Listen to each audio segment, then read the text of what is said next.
Bienvenue à Question d'Info. Alors le chômage repart de plus belle. François Hollande doit-il renoncer dans ce contexte à être candidat? Et puis à droite, Nicolas Sarkozy est-il justement parti trop à droite? Est-ce que les Républicains pourront se réconcilier après la primaire?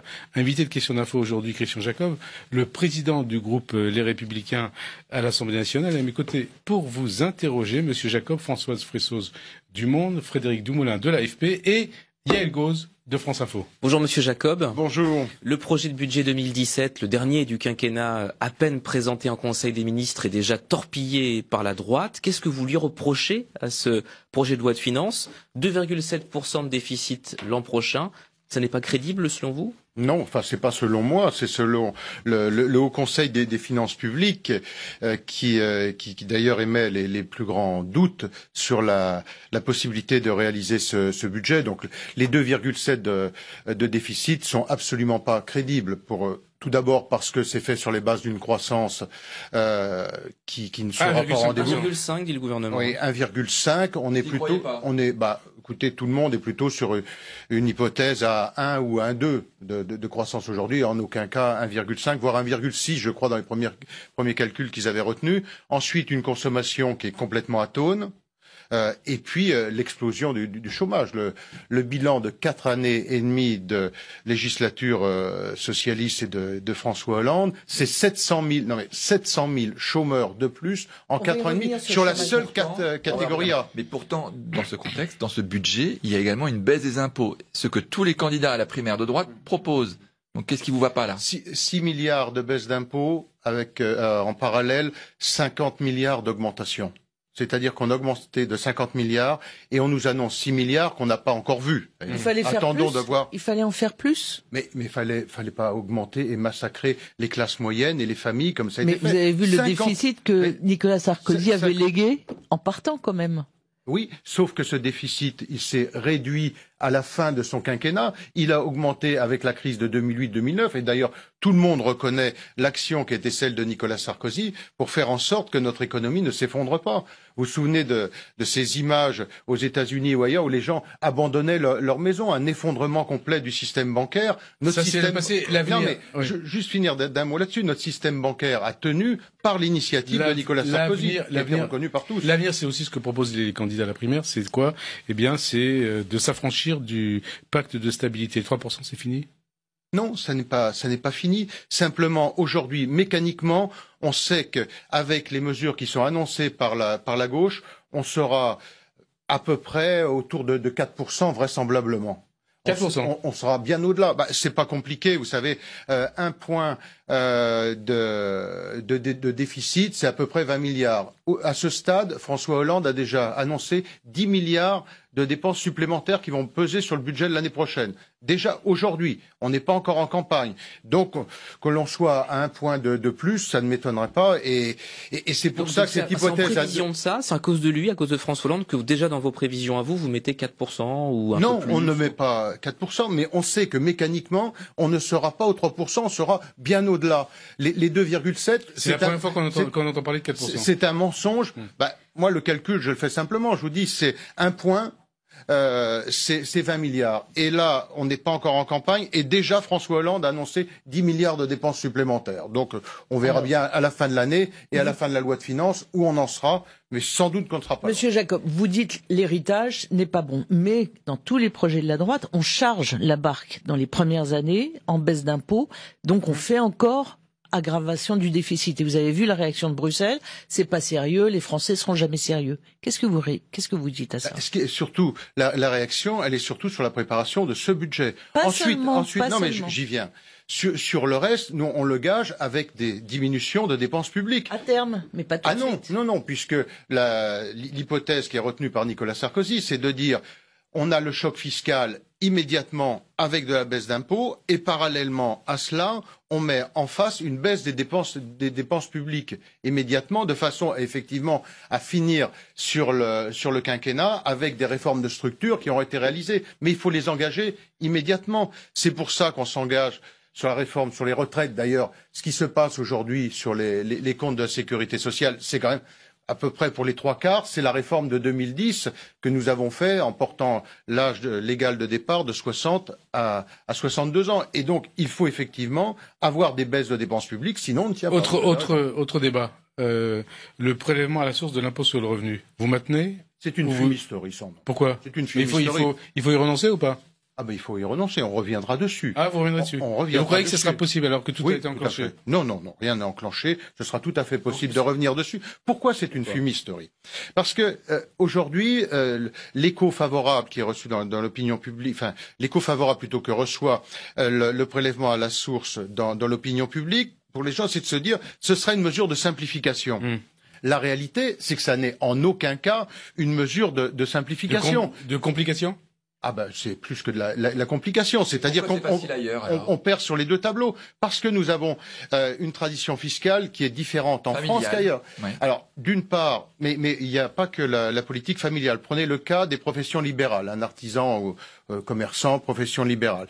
Il va avoir un prélèvement tous les mois ou tous les 3 mois. Ensuite, il devra faire une déclaration en fin d'année pour régulariser son système d'imposition. Celui qui bénéficie du quotient familial ou du quotient conjugal, il devra. Non, mais je aller où non, mais attendez. On nous serine à longueur de journée. Il faut s'inspirer du modèle allemand, du modèle danois, de tel. Mais là, qu'est-ce que l'on fait? Et là, on fait pas pareil. Mais là, c'est catastrophique ce qui est fait. On perd sur tous les tableaux. C'est-à-dire que non seulement il y a le prélèvement, donc on crée une charge supplémentaire pour les entreprises qui vont se transformer en collecteurs d'impôts, et en plus, il faudra faire des déclarations supplémentaires pour régulariser, sans compter les avances de trésorerie, puisque quand vous allez avoir quelqu'un qui va bénéficier d'un crédit d'impôt, il va à partir du 1er janvier avoir un taux d'imposition qui est calculé sans prendre en compte le crédit d'impôt, et au mois de septembre, on va lui dire, ben là, sur la base d'une déclaration que vous allez nous faire, on va vous rembourser. Et alors concrètement, donc pendant 9 mois, on va avancer l'impôt. Comment vous faites pour revenir en impôt? Comment vous faites, pardon, pour revenir en arrière? Vous arrivez au pouvoir, législative en juin, qu'est-ce qui se passe?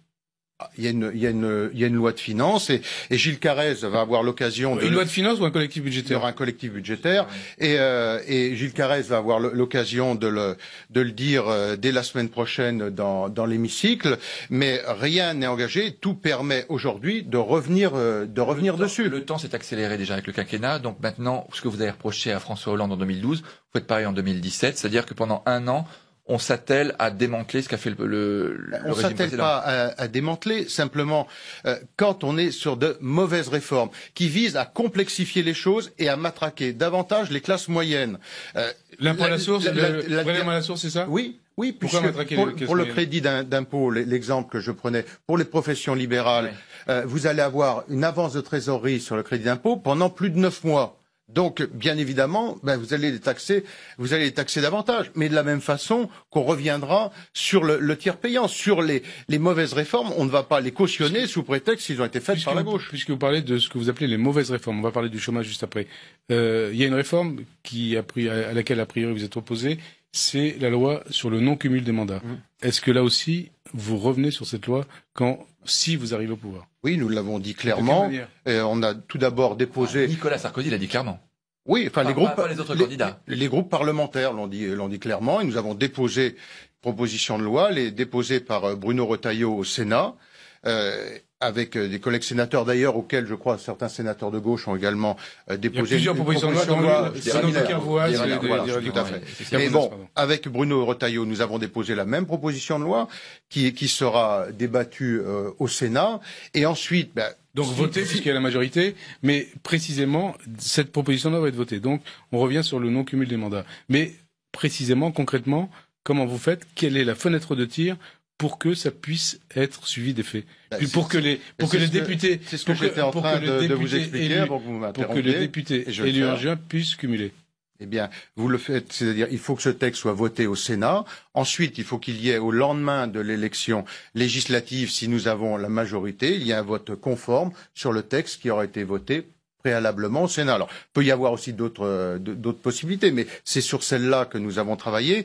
Nous tenons au fait qu'il puisse y avoir un mandat local et un mandat national. Au nom de quoi la seule catégorie de Français qui serait interdit de siéger à l'Assemblée nationale, ce sont les maires, alors que ce sont les élus qui sont les plus reconnus et les plus soutenus par les Français. Le jour où nous n'avons plus de maires qui siègent dans l'hémicycle, on aura des apparatchiks de partis politiques. Je vous pose la question concrètement, parce que les candidats aux législatives vont devoir choisir entre leur mandat d'élu local et leur mandat de député. Ils n'auront pas à choisir, parce que le texte tel qu'il a été voté par la gauche, c'est le mandat le plus ancien qui tombe. Oui, c'est le mandat qui est le plus ancien qui tombe. Mais il n'y a pas de choix. Concrètement, comment ça se passe? Est-ce qu'il y a une fenêtre de tir pour pouvoir... Oui, il y a la fenêtre de tir de la vote d'un texte conforme au lendemain de l'élection par rapport à celui. Alors, on en vient à l'actualité de la semaine, le chômage. Donc le chômage, vous disiez en août, forte progression, 50 000 demandeurs d'emploi supplémentaires. Le gouvernement invoque un aléa statistique et c'est vrai que sur un an, il y a quand même moins de demandeurs d'emploi, 23 000. Alors, est-ce que François Hollande est en train ou non de réussir son pari? Écoutez, c'est un échec latent. On ne peut pas trouver meilleur qualificatif de l'échec de la politique conduite par la gauche depuis 4 ans et demi. C'est 700 000 chômeurs de plus depuis 4 ans et demi, depuis que M. Hollande est là. Et si on prend l'ensemble des catégories, puisque là on est sur la catégorie A, si on prend l'ensemble des catégories, c'est 1 200 000 chômeurs de plus. Qu'est-ce qu'a fait M. François Hollande depuis 4 ans et demi? Aucune réforme de structure et il a généré 1 200 000 demandeurs d'emploi supplémentaires. Donc, voilà le bilan de l'action de François Hollande. Si on suit votre raisonnement, il ne peut pas être candidat donc. Écoutez, après c'est lui. Jusque maintenant, il jouit de ses... Non mais attendez, il jouit de ses droits civiques, il a plus de 18 ans, donc je pense que voilà, il peut être candidat. Est-ce que c'est le disqualifie d'emblée, là, au vu de ces chiffres du mois d'août? La gauche est totalement disqualifiée. D'ailleurs, regardez dans quel état elle est aujourd'hui. Monsieur Valls est quand même le premier des premiers ministres de la Ve République à avoir réussi à diviser son propre groupe parlementaire, à le faire même exploser. Disqualifié, ça veut dire quoi? Ça veut dire qu'il faudrait même qu'il ne soit pas candidat à la Non, mais la gauche est confrontée à un échec catastrophique. C'est-à-dire l'incapacité de porter un projet politique, l'incapacité de porter une réforme de quelque nature que ce soit, et l'échec total sur l'emploi. Son plus gros boulet aujourd'hui à François Hollande, est-ce que c'est le chômage ou est-ce que c'est Emmanuel Macron qui vient lui barrer la route? Non, c'est le chômage. Attendez, chômage, Emmanuel Macron, c'est une bulle de savon médiatique. C'est bon, voilà, c'est anecdotique. C'est pas ça. Le sujet, c'est l'économie. Mais attendez. Pourquoi vous dites bulle de parce savon? que j'ai plus de considération pour les 1 200 000 personnes qui, après l'action de la gauche, se retrouvent au chômage que pour l'avenir de Monsieur Macron. Excusez-moi, mais l'avenir. Alors on va parler de. Mais attendez, non, c'est quand même intéressant. Est-ce que ça veut dire que vous croyez pas du tout? Pour moi, ça présente pas un grand intérêt. Mais ça veut dire que vous croyez pas du tout à de recomposition au centre de l'échiquier politique avec un Macron qui incarnerait un peu ça. Vous y croyez pas du tout, vous? Macron, c'est le problème pour la gauche et c'est le problème globalement pour toute la gauche, bon, à l'exception de l'extrême gauche, bien évidemment, et pour François Bayrou. Bon, pour pas que Renaud Dutreil, que vous connaissez bien, que vous avez bien connu. Chirac, il était ministre avec vous. Renaud Dutreil, excusez-moi, il y a 10 ans qu'il s'est retiré de la vie politique, et ces 2 derniers passages nous ont permis. La droite avec nous a fait perdre et la ville de Château-Thierry et celle de Reims, donc. Bon alors maintenant, champion. On va parler de l'avenir politique de Nicolas Sarkozy, Frédéric Dumoulin. Oui, là on passe à la droite de la droite quasiment, donc avec Monsieur Buisson qui publie donc demain La cause du peuple, où il étrille Nicolas Sarkozy. Donc on sait que Monsieur Buisson, qui a été conseiller de Nicolas Sarkozy, est tombé en disgrâce. Enfin quand même, tout ce qu'il dit, est-ce que c'est pas problématique pour Nicolas Sarkozy? Pour moi, ça ne l'est pas. C'est un peu. Et après, on précisera les choses. Ce qui vient du caniveau a vocation à finir dans une bouche d'égout. On est dans quelque chose qui présente aucun intérêt. Oui, mais alors on se dit, ce qui vient du caniveau doit finir dans une bouche d'égout. Très bien. Mais alors, celui qui est dans le caniveau, il a été quand même conseiller du président de la République pendant quelques années. Est-ce que c'est pas là le problème? Vous savez, malheureusement, il y en a eu d'autres dans l'histoire qui, après des passages dans les cabinets présidentiels, sans doute qu'ils n'avaient pas une colonne vertébrale ou une capacité à encaisser ce niveau de responsabilité. Et la naïveté de Nicolas Sarkozy, peut-être, de s'être entouré. Vous savez, ce genre d'écrit a existé avec tous les présidents de la République, malheureusement. Même les plus sarkozystes le reconnaissent aujourd'hui. Monsieur Buisson a joué à un moment le rôle d'un gourou auprès de Nicolas Sarkozy. Non, pas un gourou. Il a été un des conseillers indiscutables. Nicolas Sarkozy. Non, soyez sérieux. Bah non, mais en tout cas, il a un réel poids. Non. Vous pouvez pas le nier. Mais il était dans l'équipe, effectivement. Il a totalement dérapé après. C'est regrettable. Et je vous ai dit ce que j'en pensais. Mais tout cela, enfin, pour moi, je veux dire, ça n'a aucune espèce d'importance. Moi, je n'accorde Il y a quand même des faits très très précis. Oui. Il raconte des choses extrêmement précises. Donc, pour vous, tout ce qu'il dit, c'est faux. Mais on va peut-être préciser. Attendez, on va préciser ces choses. Hein. Il dit, Patrick Buisson, il dit que Nicolas Sarkozy lui a demandé, c'était en 2007, de contacter Jean-Marie Le Pen entre les deux tours de la présidentielle. Est-ce que vous y croyez? Il prête aussi à Nicolas Sarkozy cette phrase: les valeurs du FN sont celles de tous les Français. Est-ce que vous y croyez? Et il dit aussi, Fillon, c'est Nicolas Sarkozy qui parle, d'après Buisson, est un pauvre type. Et puis il y a aussi ce qu'il dit sur Jacques Chirac, on va en parler après. Ça va vous faire mal au cœur. Et vous savez que Nicolas Sarkozy a volé la clé des champs et la clé du paradis. Et il y a des témoins. Il y a des témoins. Il y en a qui l'ont vu, qui étaient là ce jour-là. Non, ok. Écoutez, voilà. Enfin, je sais pas. Je suis assez surpris de l'importance que vous attachez à ce monsieur. C'est un fait politique. Revenons simplement, vous qui êtes un Chiracien historique, tout le monde sait que Christian Jacob adore Jacques Chirac. Donc, est-ce que ça vous fait pas un peu mal au cœur quand même? Il a quand même déjà, on sait, les journalistes savent que Nicolas Sarkozy a dit des horreurs sur Jacques Chirac. Et là, il dit apparemment, c'est le plus détestable, le plus corrompu des présidents de la Ve République. C'est quand même un peu fort. Mais je n'ai aucune espèce d'affection et de relation avec ce monsieur Buisson. Donc, écoutez, moi, je veux bien que vous en fassiez des tonnes sur lui, mais ce monsieur, pour moi, ne présente aucun intérêt. Je n'ai pas lu une ligne de ce qu'il a écrit. Et je n'en lirai pas une ligne. Alors, est-ce que reproché à Nicolas Sarkozy? Ah oui, non, mais ça, c'est autre.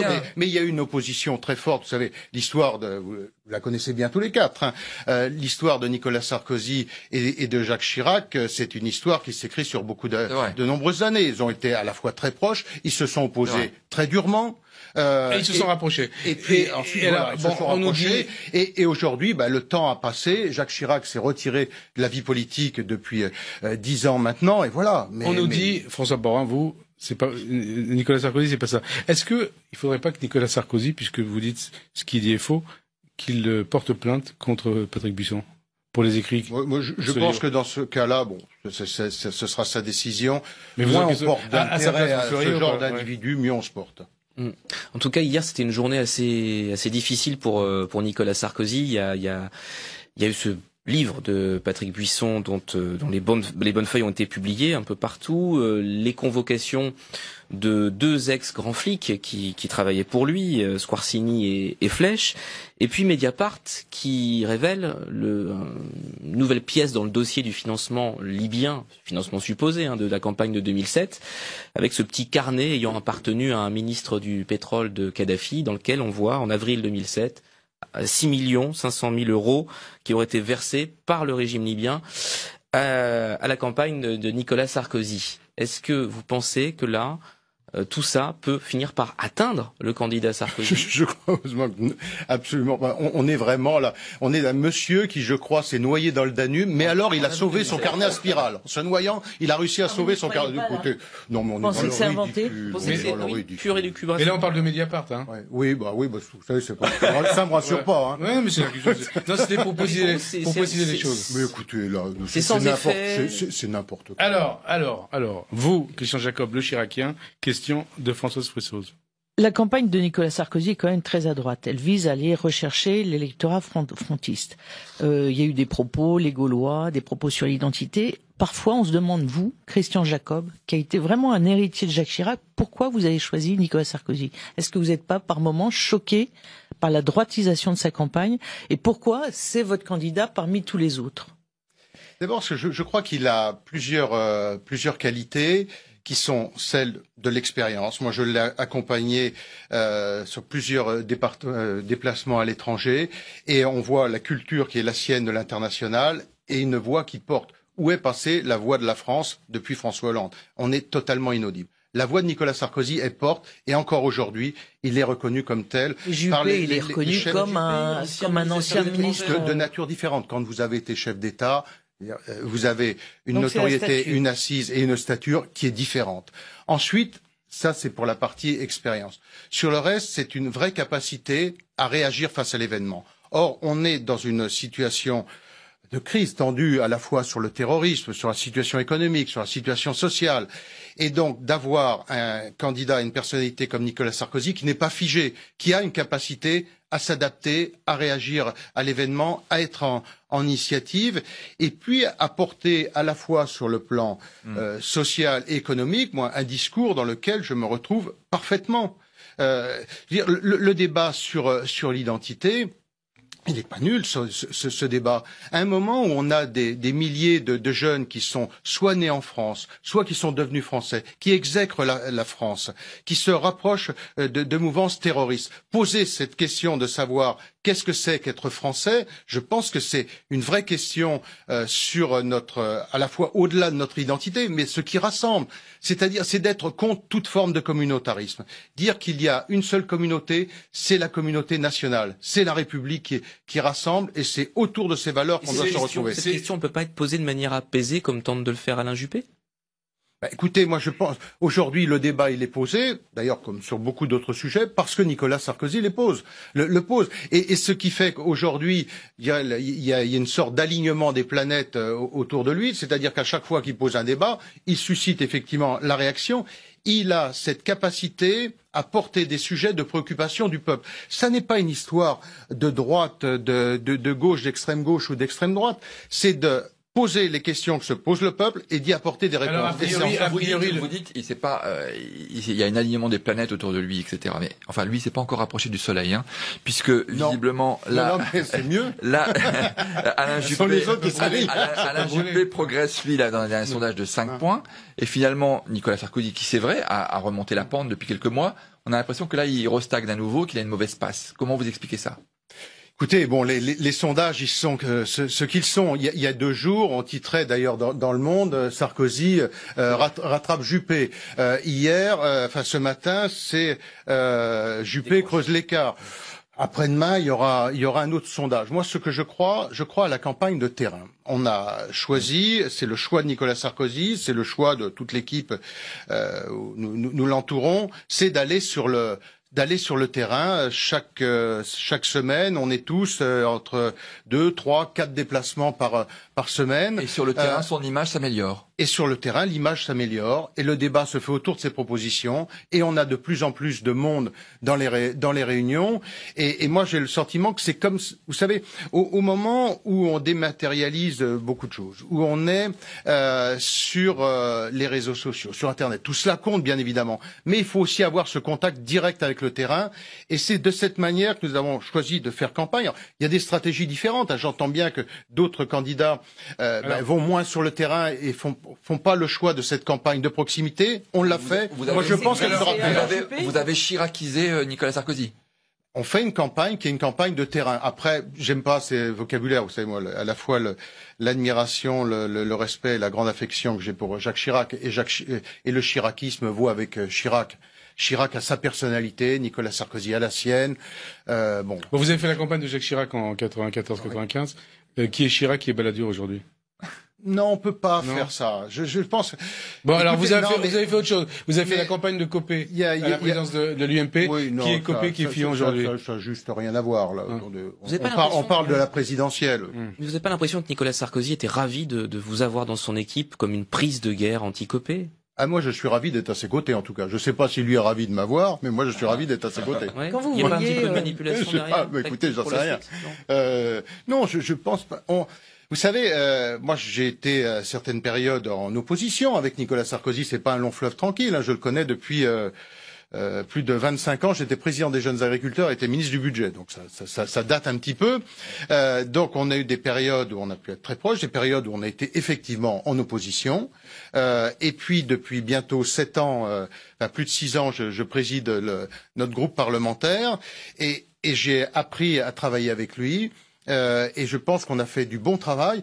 Il fait le choix à un moment qui n'était pas évident de revenir par sa famille politique. C'est-à-dire, il se consacre à ça. D'ailleurs, souvenez-vous des commentaires qu'on faisait en disant mais on reconnaît plus Sarkozy, mais il cherche à rassembler, etc. il a remis tout le monde autour de la table.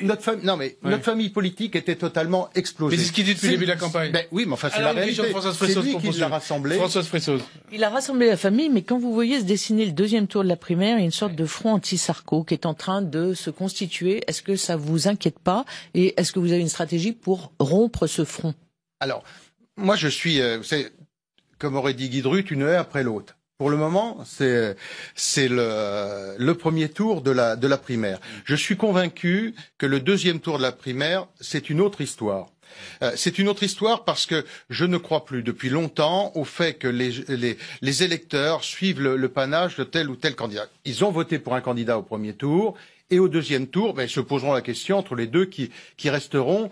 Mais ça n'est pas des questions de consignes de vote. Honnêtement, je n'y crois pas. Alors, dans ce contexte, on a parlé de la gauche, de Nicolas Sarkozy, de Juppé. Il y a le Front National, il y a le GOZ. Front National toujours très haut. Toujours très haut. Marine Le Pen parle peu, parle d'une France apaisée. D'ailleurs, c'est un petit peu à front renversé. On a l'impression que Nicolas Sarkozy hystérise, cherche à cliver, et que Marine Le Pen fait la stratégie inverse.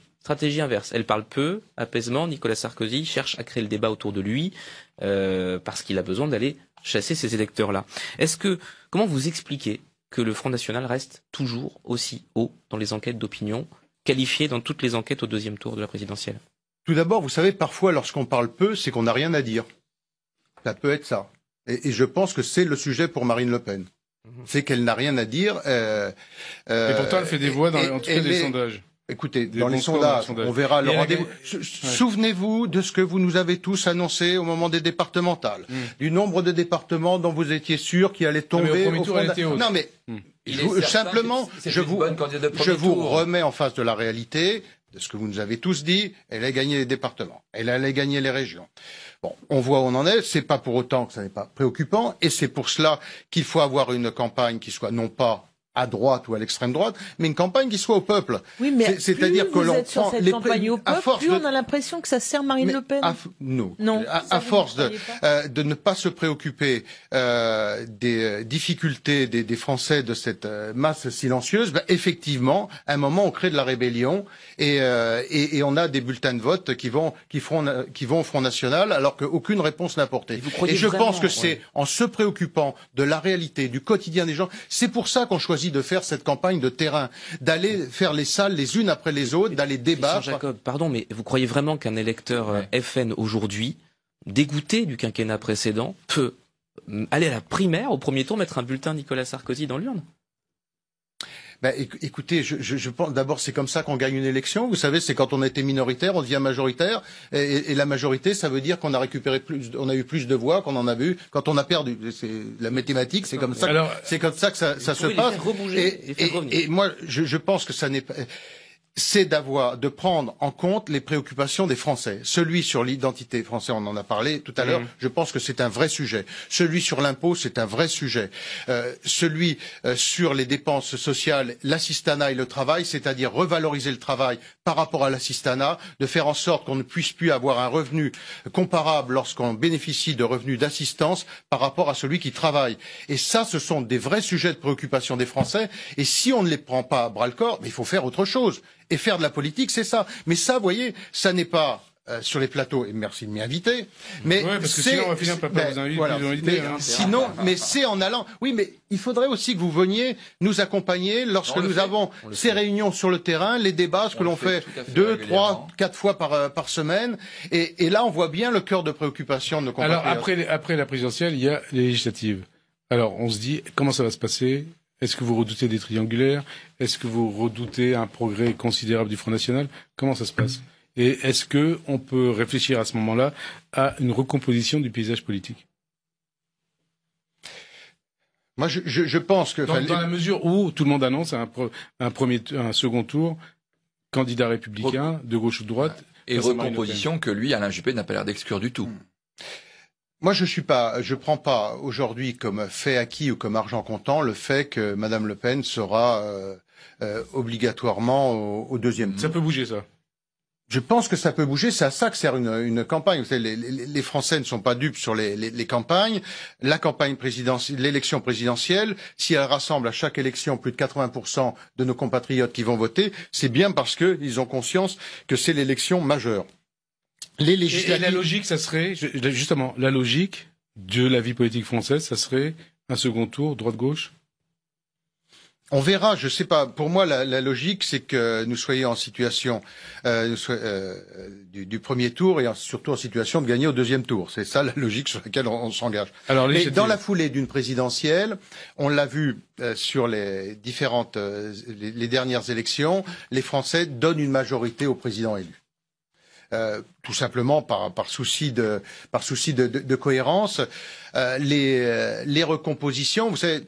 Nous, la recomposition, on l'a faite chez les Républicains, avec le travail justement qui était réalisé par Nicolas Sarkozy et tous ceux qui se sont mis autour de lui, travailler convention par convention, et ce qui fait qu'aujourd'hui, sur les sujets économiques, sociaux, sur la santé, sur l'agriculture, sur la défense, sur la sécurité, eh bien, il y a un corpus idéologique des Républicains qui a été bâti et qui a un socle solide sur lequel on s'appuie. Vous dites qu'il y a un corpus idéologique sur lequel on s'appuie. Bon, sur le mariage pour tous, on n'est pas tout à fait sûr de bien comprendre.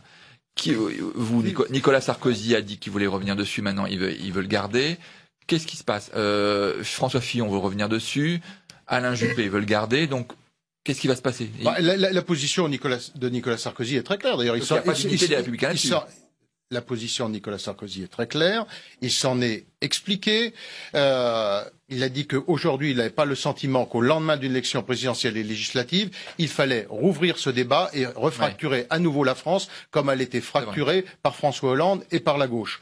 Donc voilà la ligne sur laquelle nous sommes. Elle est assumée, expliquée clairement avant les élections, 8 mois avant les élections. C'est-à-dire, on n'avance pas masqué. Hein. Vous évoquiez tout à l'heure le cas Macron en disant c'est un feu de paille, mais il y a quand même un besoin de renouvellement de la classe politique qui est exprimé. Comment vous, chez les Républicains, et comment vous, au groupe, vous essayez de faire face à ce renouvellement? Par l'ancrage territorial, par la présence... Donc par le cumul. Par la présence sur le terrain. Oui, ça n'est pas par des banquiers d'affaires qui découvrent d'un seul coup qu'il faut faire du porte-à-porte. Monsieur Macron a découvert une idée de génie. Il faut faire de la politique, il faut faire du porte-à-porte. Tout ça est du ridicule absolu. Présenter Monsieur Macron comme parlant au nom des entreprises, ce monsieur qui n'a jamais sorti, j'ai envie de dire, 100 balles de sa poche pour les risquer sur quoi que ce soit. Il a travaillé dans une entreprise quand même. Non, il a travaillé dans une banque d'affaires. Moi, j'ai été chef d'entreprise. Chef d'entreprise, ça veut dire qu'on dort pas la nuit parce qu'on a une dette à sa banque. Ça veut dire qu'on investit, ça veut dire quand on achète sa ferme, on hypothèque sa maison, voire parfois celle des parents, pour arriver à faire face à cela. Et on risque son argent. C'est ça, être chef d'entreprise. Et c'est ça, avoir une culture d'entreprise. Donc, pour moi, M. Macron, c'est un talent médiatique et de communicant indiscutable. Un talent, mais voilà, mais au-delà de ça, et puis quel bilan? Quel bilan catastrophique. C'est quand même le conseiller économique de François Hollande, au moment où François Hollande a cette idée de génie pour le monde de l'entreprise, de la taxe à 75%. C'est quand même formidable. Il dit qu'il était contre, mais bon. Oui, enfin, ça s'est pas entendu. Il disait que c'était le Cuba sans le soleil. Ça s'est pas entendu. Autre question, Christian Jacob. Qu'est-ce que Nicolas Sarkozy a qu'Alain Juppé n'a pas? Et qu'est-ce qu'Alain Juppé a et qu'il ne devrait pas avoir? Ça me paraît trop compliqué. Moi, je vous ai dit tout simplement ce que je retrouvais chez Nicolas Sarkozy, c'est à la fois l'expérience, la stature... Non, attendez, alors je vais poser la question autrement. Vous êtes chiracien, la logique, ça aurait été que vous souteniez... Non, le chiracisme, je vous l'ai dit, le chiracisme vaut avec Chirac. Et ensuite, et sur le reste, en politique, je vais aller plus loin. En politique, il n'y a pas d'héritage. Je ne me sens pas héritier. En politique, ce que vous avez, vous l'avez pris à un autre. L'héritage, ça n'existe pas. Vous devez dire quand même que Jacques Chirac a donné son soutien à Alain Juppé, quand même. Mais j'oublie pas de le dire. Mais attendez, mais tout le monde le sait. C'est indiscutable. Mais il y a François Hollande aussi, hein, en 2011. Avant. Oui. Faute de gré, on mangeait des si. Contre Nicolas Sarkozy. Beaucoup plus discutable. Mais en revanche, le lien avec de Jacques Chirac avec Alain Juppé, bien évidemment, discutable. Avec François Hollande, je crois que Hollande l'utilise un peu trop. Et ce serait décent qu'ils se mettent un peu en retrait sur le sujet. Est-ce que vous vous posez déjà la question du 28 novembre? Pardon, du 21 novembre, au lendemain du premier tour. Je crois qu'on était au 27. Est-ce que vous êtes capable, est-ce que la famille va naturellement se rassembler derrière? Le 27 au soir. Le 27 au soir. Comment vous faites? On parle du deuxième tour, alors. Oui, bien sûr. Le rassemblement, il se fait derrière le candidat, derrière donc, celui qui aurait été... J'avais raison sur le 28. Au lendemain du 27. J'avais raison. Le 28. Qu'est-ce qui vous fait dire que ça va se passer? Vous pouvez aller vers votre adversaire.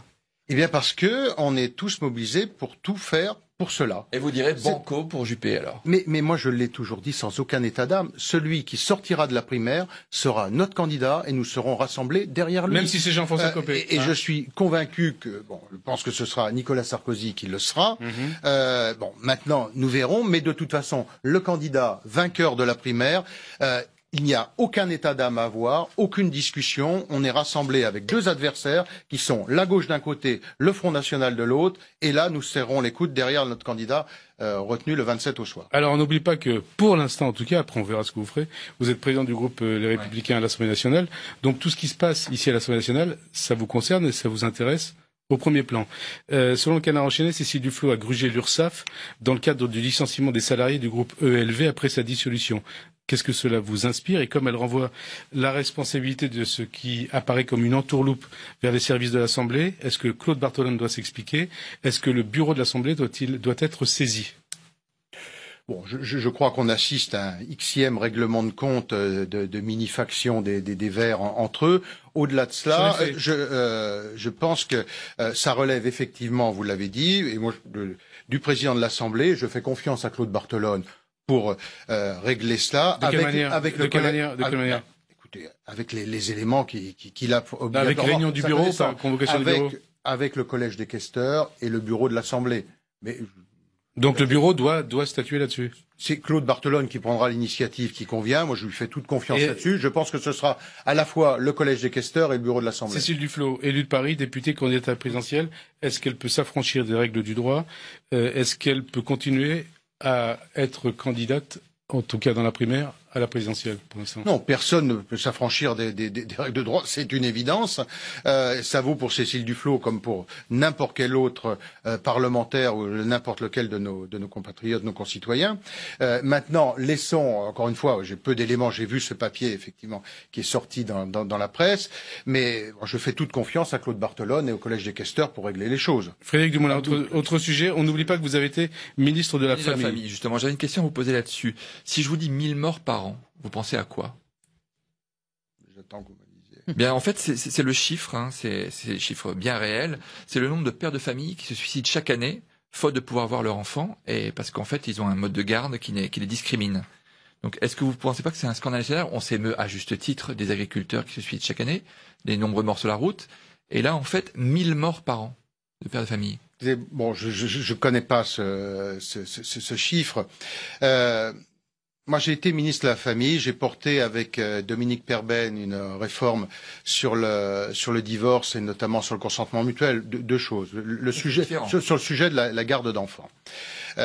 Soit il y a un accord entre les deux conjoints, et les choses se passent naturellement, elles se passent bien.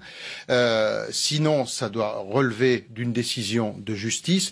Mais je pense qu'il faut être prudent pour ne pas établir une règle qui s'appliquerait partout de la même façon dans toutes les situations par une règle législative. Moi, je fais confiance aux juges. Ce qui prévaut lorsqu'il y a un enfant et qu'un couple se sépare, c'est l'intérêt de l'enfant. C'est d'abord ça qui doit prévaloir. Et à partir de là, il faut que le juge puisse prendre une décision en prenant en compte l'environnement familial, la situation personnelle de chaque cas, dans l'intérêt de l'enfant. Et ça relève d'une décision de justice. Alors, je connais ce débat et je sais que, effectivement, sur les décisions qui sont prises, et c'est le reproche que font une association, en particulier. Si, c'est porté par une association qui disent que les décisions vont souvent plus en faveur de la mère que du père. Je veux dire, n'importe quel. Ce sont des chiffres du ministère de la Famille, donc vous les connaissez. Mais pourquoi ne pas mettre donc la résidence alternée comme mode de garde habituel et ensuite le juge décide ou pas si ce n'est pas. Moi, je pense que la résidence alternée est peut-être un moyen de garde, mais on ne peut pas le généraliser. D'abord parce que ça ne peut se réaliser qu'à partir du moment où vous avez des gens qui ont les moyens financiers suffisants pour pouvoir le faire.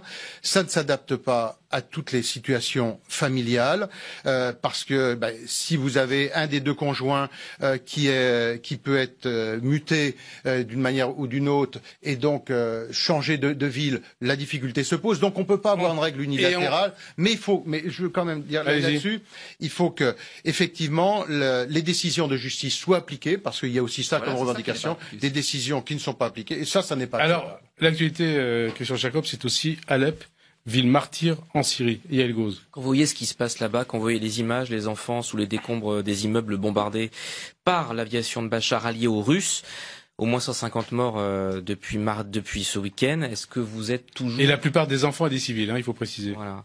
Est-ce que vous êtes toujours aussi pro-russe dans votre analyse de la situation, dans votre politique diplomatique à venir avec Nicolas Sarkozy, quand vous voyez ce qui se passe là-bas? Ça n'est pas être pro-russe, c'est de dire qu'on on ne peut pas. Bombes russes qui tombent sur Alep. D'accord, mais je réponds si ça vous dérange pas. Allez-y. Ça n'est pas être pro-russe de dire que on ne peut pas avancer sur une politique de cessez-le-feu et de paix sans prendre en compte les situations des pays qui sont très impliqués. Les Russes sont impliqués, les Turcs sont impliqués, l'Iran est impliqué. Avec des intérêts qui leur sont propres sur chacun de ces pays. Et aujourd'hui, on a besoin d'avoir la voix des États-Unis et la voix de la France qui se fasse entendre. Or, elle ne se fait pas entendre. Et donc, on ne peut pas avancer sur ce sujet si on n'a pas la discussion avec les Russes. Et la discussion avec les Russes, ça ne veut pas dire être pro-russe, ça veut dire qu'on peut aussi se dire des choses dures ensemble. Mais simplement, il faut être autour de la table. Et avoir mis de côté les Russes pendant trop longtemps, c'est une erreur stratégique. On reste dans la région. Mais c'est sur les quartiers Est, c'est 250 000 civils qui sont pris effectivement en otage sous les bombes. On reste dans la région. Dernière question. François Fressoz. Shimon Peres, l'ancien président de l'État d'Israël, décédé aujourd'hui, que retenez-vous de lui? D'abord, c'est un des pères fondateurs d'Israël. C'est une grande voix d'Israël, mais une voix internationale aussi. Quelqu'un qui a beaucoup compté dans les relations franco-israéliennes, qui était francophone. Qui a œuvré sur ces dernières années, qui a beaucoup œuvré pour la paix. Voilà, c'est la perte d'un grand homme. La perte d'un grand homme, c'est la fin de Questions d'Info. Merci Christian Jacob d'avoir répondu à notre invitation. Merci à vous de nous être fidèles et à la semaine prochaine. Merci. Merci.